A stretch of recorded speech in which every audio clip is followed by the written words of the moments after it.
terrified at the return of the Messiah. Why? Because the Lord isn't coming back.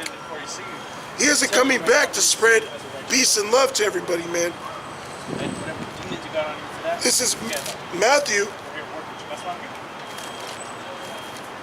10 and 34. This is red letter. It says, think not that I am come to send peace on earth. So the Lord said he's not coming to bring peace. He's not coming to bring peace, man. So what's the opposite of peace, bro? The opposite of peace is war. It says, I came not to send peace, but a sword. And what do you do with a sword? A sword is used to kill, to smite. Okay? So think not that the Lord is coming back to bring peace and love to everybody. Although he is going to come to do these things, but that's going to come after the main objective. And that's to destroy Babylon. Okay?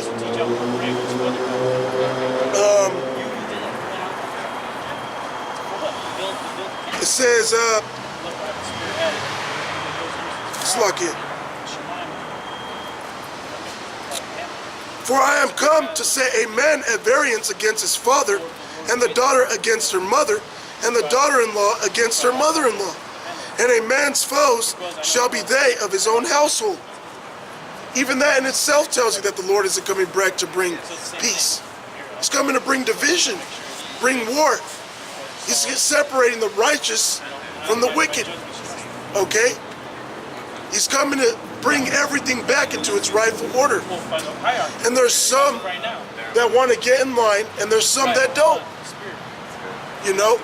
So therefore, the undesirables, the unrepenting, are going to have to suffer the consequences of death.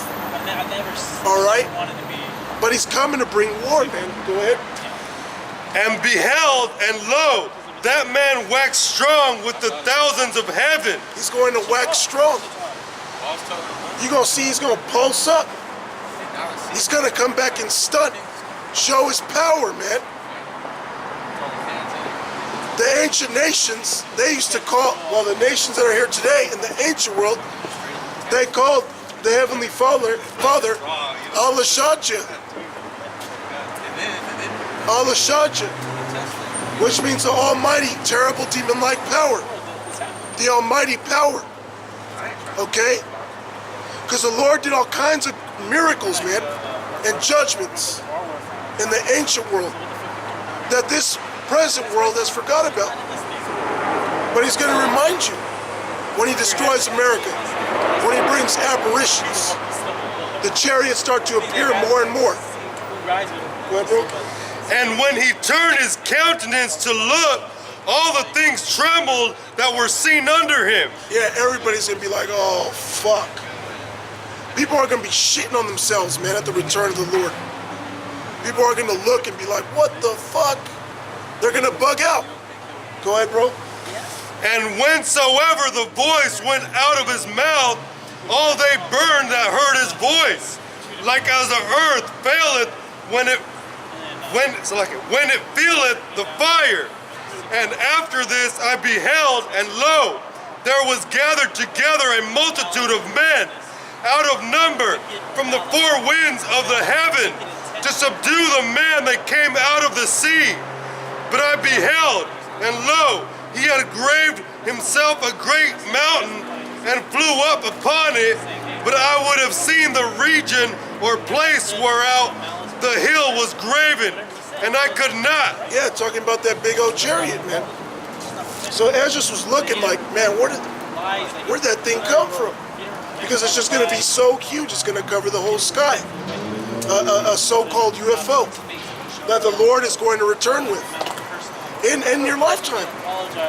You know, we got a lot of scoffers, people that come against what we say.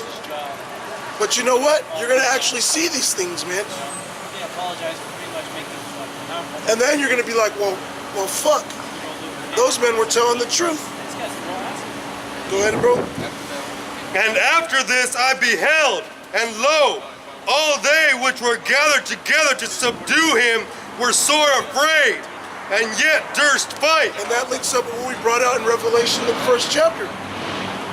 Okay, that all things tremble that were seen of him. So these nations,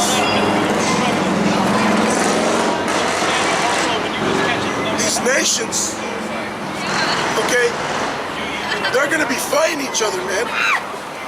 They're going to be fighting each other as the Lord returns. Which I'm going to prove that. Okay, let's see.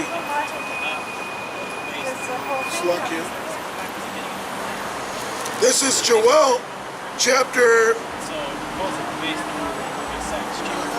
I'll get Joel chapter 3. Joel chapter 3. I think you start at 1. You know, because all these nations are going to be fighting each other, man.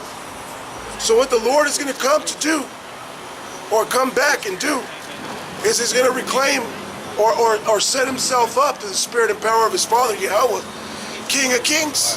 He's going to come to claim that title by bringing all these nations down at his return. Jeremiah 3. Oh, it's Salakia. Joel 3. Salakia. This is Joel 3 and 1.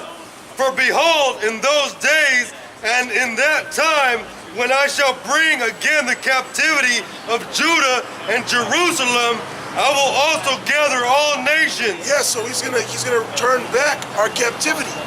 Meaning he's gonna reverse it as he started to destroy these nations, man.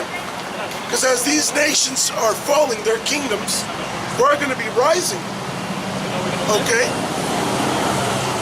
So he's gonna return our captivity. He's gonna take us out of captivity. We're gonna be in rulership.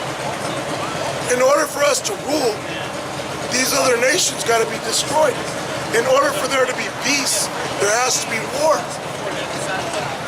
And to prove that, I'm going to prove that. To prove that, I'm going to prove that. This is Revelation chapter 19. And let's see.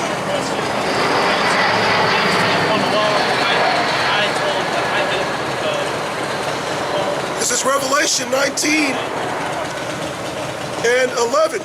And I saw heaven open, and behold, a white horse, which is going back to that cloud, which is going back to this mountain, which is going back to a so-called UFO. A white horse. It's going to be lit up. And a horse is just another way of saying it's a reference of power. So it's going to be a holy, righteous power. Okay? So he thinks everything right. He looks at me. And he that sat upon him was called faithful and true, and in righteousness he doth judge and make war. So that's proof that the Lord is coming back to bring war. But it's going to be for a righteous purpose, man. It's not like he's coming back to bring just death to be a jerk. Just bring death to be evil.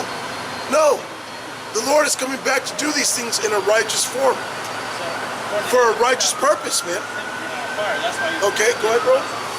And will bring them down into the valley of Jehoshaphat. Which the valley of Jehoshaphat is Yahweh Shaphat, which means the Heavenly Father's judgment. Go ahead. And will plead with them there for my people and for my heritage, Israel. Yep, for Israel. It's never changed. This is his people. This is his heritage. You so-called blacks, Hispanics, and Native Americans. You're his people. You're his children. You're his heritage. Not all these other nations, man.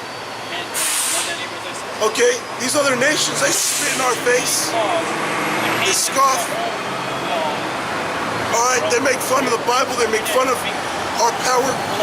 They mock us. Alright? The Lord isn't coming back for everybody. He's not coming back for all Israel. Go ahead, bro. Whom they have scattered among the nations. Whom they have scattered amongst the nations. And we preach amongst all the nations. Okay? Because there's Israelites scattered amongst them all. As we just read.